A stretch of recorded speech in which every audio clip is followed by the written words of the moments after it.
भारत के स्वच्छ ऊर्जा मिशन को गति देने के लिए टाटा पावर सेल्सफोर्स का समझौता। देश भर में रूफटॉप सोलर, ईवी चार्जिंग और स्मार्ट ऊर्जा प्रबंधन व्यवसायों को डिजिटल मजबूती देने के लिए रणनीतिक सहयोग। भागीदारों और ग्राहकों के लिए सहज अनुभव सुनिश्चित करते हुए हरित ऊर्जा क्षमता का विस्तार तेजी और सटीकता के साथ करने के लिए टीमों को सक्षम बनाना। मुंबई, भारत, 6 मार्च 2025। भारत की सबसे बड़ी वर्टिकली इंटीग्रेटेड पावर कंपनियों में से एक टाटा पावर ने आज दुनिया की नंबर 1 AICRM कंपनी सेल्सफोर्स के साथ सहयोग की घोषणा की है। इस सहयोग का उद्देश्य टाटा पावर के तेजी से बढ़ रहे rooftop solar, RTS, EV charging और स्मार्ट होम सॉल्यूशंस व्यवसायों का डिजिटल रूपांतरण करना है। ये सहयोग भारत के नेट जीरो लक्ष्यों के अनुरूप टाटा पावर के दीर्घकालिक स्वच्छ ऊर्जा रोडमैप को और मजबूत करेगा। कृत्रिम बुद्धिमत्ता, AI ऑटोमेशन और डेटा आधारित इंसाइट्स की मदद से एक सुरक्षित, स्मार्ट और पूरी तरह एकीकृत स्वच्छ ऊर्जा इकोसिस्टम विकसित करने पर इसका विशेष जोर रहेगा। ये प्लेटफॉर्म नवीकरणीय ऊर्जा वैल्यू चेन में स्केलेबल ग्रोथ, भागीदारों और ग्राहकों के साथ गहरा जुड़ाव तथा संचालन में बेहतर दक्षता और उत्कृष्टता हासिल करने में मदद करेगा।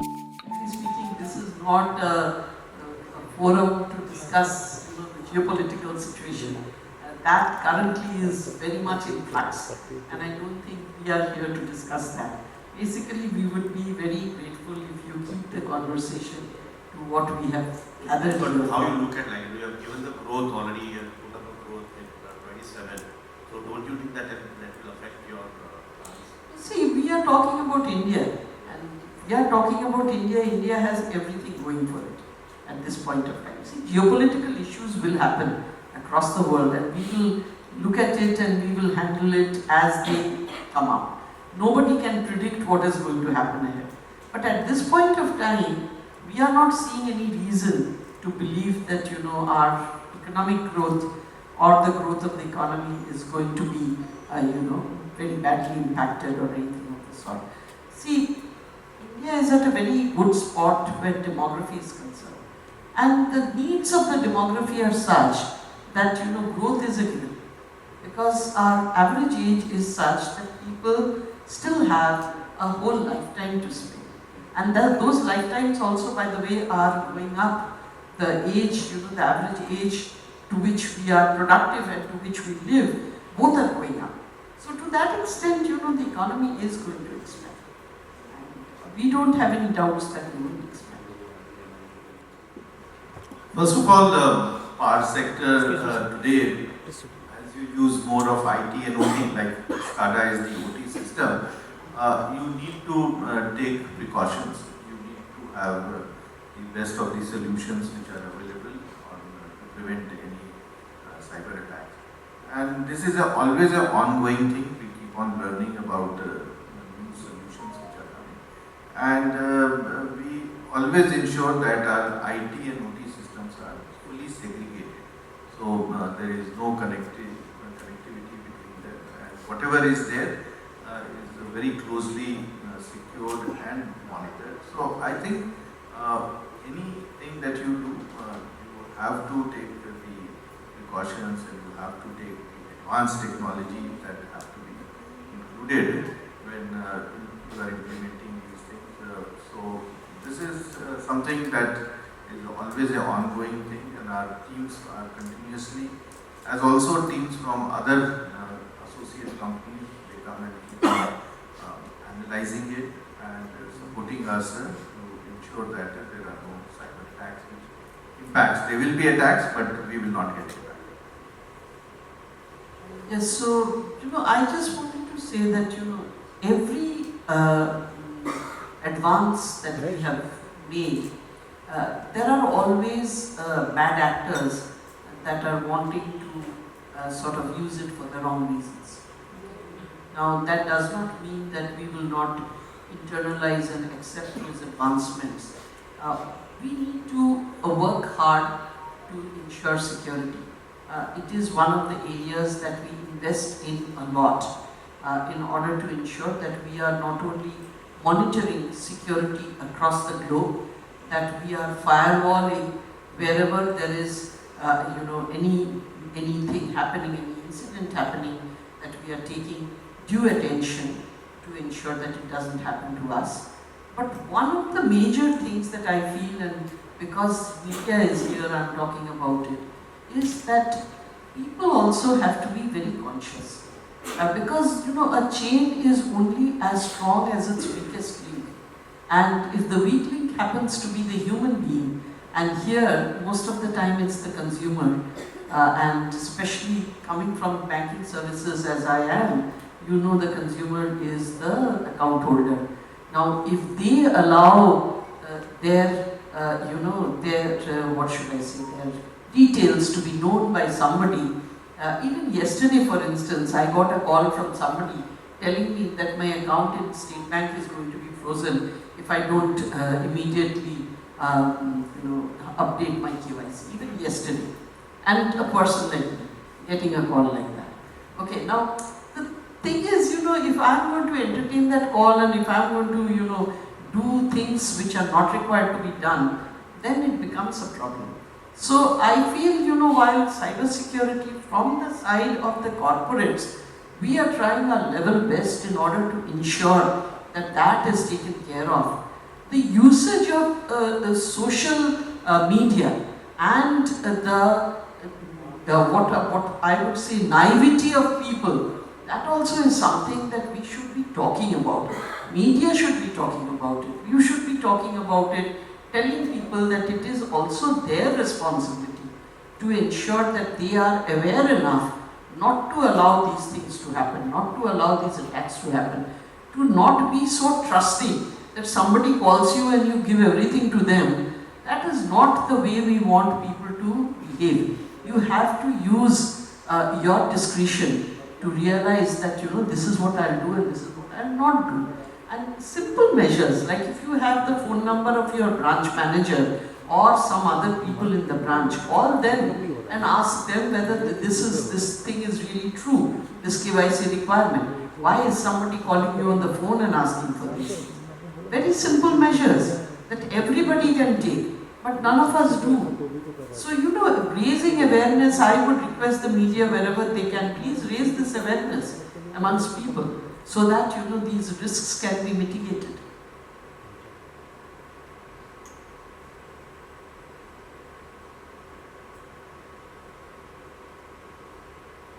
Hello, ma'am. Hello, sir. My name is Saurabh Mukherjee, and I represent ANI News Business. I have two questions. One is for ma'am and one is for sir. Ma'am, you said that with the presentations, India ranked third in AI competitiveness, and its Indian AI market is projected to reach 20 billion by 2020. Right? Apart from that, with the market momentum, you also mentioned India's AI market is projected to reach $17 billion by 2027.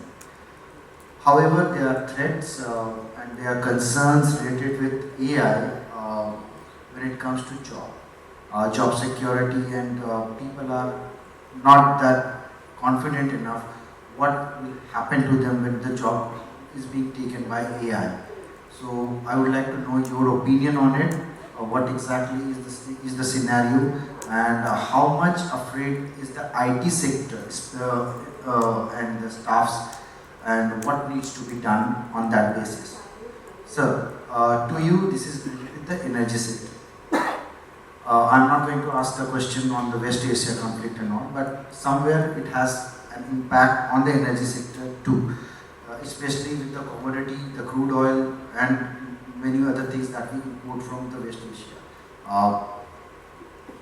On the energy transition, most of the electricity that is generated still is dependent on the coal, and the coal, most of the coals through which the energy is generated is imported from foreign countries. It's like if I include the name from Australia, because the anthracite coal is the best coal that is used for the energy transmission. Apart from that, means like when you speak about the clean energy transition, how much of it will be in the current scenario is in use, means like it's still being processed, and it's like people are getting to know all about it. And with this peak summer trending, and it's like the demand of electricity will be there. How are you looking at this situation? and how are you looking at this transition? Thank you. Okay, so regarding this loss of jobs and things like that, as I already said, that every time there is a leap in technology, the nature of jobs change. Okay? So when the motor car came about, there were a lot of questions what would happen to the stables and the grooms and the coachmen and stuff like that. Now the stables and the grooms and the coachmen have all disappeared, but you have garages and drivers. Okay. Now what happens when the drivers also disappear? Alright? What happens to them? Well, they will do jobs which definitely will be of a nature that is better than what they are doing today. Because if you look at even recent times, there was a time when I used to have a typist, alright? And I used to dictate to them, they used to take it down in shorthand and then type and give it to me, and I would correct and give it back to them, and that's how it used to work. This is as recent as, say, in the mid-90s. I used to have a shorthand typist with me. Now today we don't have any shorthand typist. But the lady who assists me now does a lot more work, in the sense that she is not only putting together my schedule, she knows all the people that I work with, she is monitoring my daily, she monitors regularly as to how many customers are meeting, how much internal meetings am I doing, what is the amount of time that is available for me for my own things like trainings and internal issues. So she's monitoring things of a much higher quality. It's not that my assistant has disappeared, she's still there, okay? But she does work which is now of a quality which is much superior to what the shorthand typist was doing. Alright? Now this transition has meant that she has obviously upskilled herself. She now knows how to manage all of these systems that are there, and she gets the data out of all of that. So similarly, where AI is concerned, what it will do is, it will take the drudge job out of people's, having people to do it. Okay, from their daily routines, the drudge pieces will go. But the pieces that need you to use your mind, the pieces that need you to actually apply your mind and determine how you go or what you do, that piece still remains. So the jobs will be there, the jobs will change, and in fact, many more jobs will be created.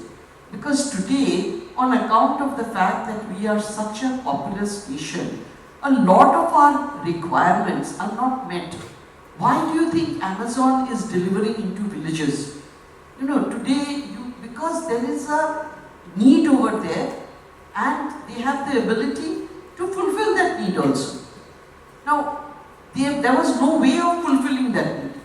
Today, that way of fulfilling the need has been met by Amazon being able to deliver to almost any pin code in the country. Okay? So there is unmet demand all across the country. Now, as you meet that demand, what happens is economic activity goes up. Right? Today, for instance, if I'm sitting in a village, the kind of healthcare that I get leaves much to be desired. Now, if I'm able to deliver much better healthcare by using AI and using AI to send the data across in a digitized format to a place where experts are staying, surely if the quality of healthcare goes up, I will need more and more of it. I will use it in a preventive manner. Thereby, I will reduce the amount of sick days that I have. I will reduce my, the risks to my health. I will live longer and healthier, and I will be creating jobs in the process.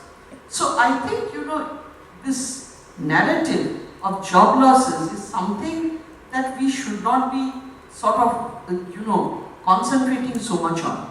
Rather, the narrative we should be concentrating on is, what do I do in order to ensure that I am using AI to the best of my ability? You need to lean in rather than be scared and lean out. You need to see how it is empowering you. In your own area, how is it making you better? Is it helping you with research? Is it helping you in getting data? Is it helping you in doing something faster? But does that mean that you give everything away to it and you don't use your mind at all? No. Because your style is your style. And you want to ensure that you contribute to whatever you are doing in your own style. So I think we have to learn to work differently. The way we have learned to work till now is probably not the way in which we will work in a few years' time. So while we are doing that transition, it's not going to be painless, huh? It's going to be a little painful, but it is something that we need to do in order to be able to be more productive and more efficient. And we can do that. You mentioned about energy, so let me first of all separate. Energy and power are two separate things. Now, in the power sector in India, most of the power that we produce in India is coal-based, nearly 70%. And the coal is primarily Indian coal, so it's not that we are getting imported. The imported coal is a very small quantity, not even 5% of the total coal requirement. So 95% is Indian coal. The second is there is a lot of clean energy solutions which are being implemented. Today we have out of 510 gigawatt, nearly 260 gigawatt is clean energy, which is solar, wind, hydro, nuclear. And that is already established, and that does not require any more supply chain. For the new plants that we are setting up for solar, the modules are all made in India. The cells, 50% is made in India, but rest of it comes from Southeast Asia. So it's not that we are going to be very badly impacted. So I think as a country, we are all geared up. You have seen during COVID period also, whatever was the power requirement, the country met it. Similarly, after COVID and then the conflict was there between Russia and Ukraine, we have been able to manage. Many of the countries globally have suffered because of they were dependent on some other countries for gas and all. We did not have those issues. So I think as a country, we are quite insulated from many of these things which are happening externally. And we will be able to meet our power requirement, whatever be the requirement this year, whether it is 270 or 280 or 290. And the Indian power system, the grid and the last mile connectivity is very well geared up to meet the summer requirement. I think actually India did better on the renewable energy than the goals set by the government. Is that right? Yeah, absolutely. We have achieved the target, the NEC goal that we had set up ourselves was 2030. We've already done it in 2025. Actually, the utility companies are doing hugely well. The generating companies also. On the renewable side, we have actually outdone whatever were the commitments that were made. We have gone far ahead of it.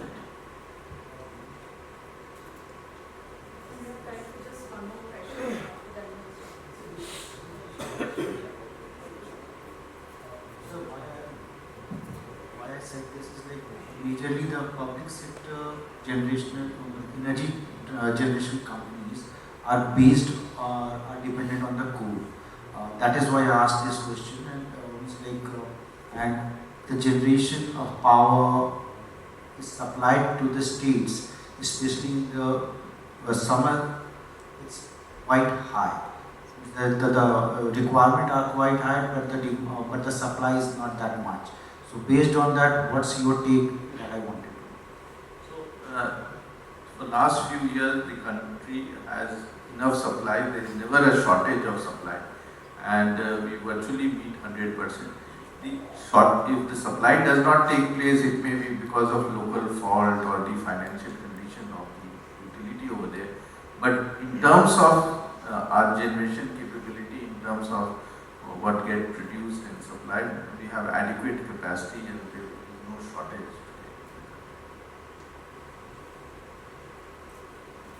Thank you so much. Thank you so much, Dr. Sinha, and thank you so much, ma'am. I think it was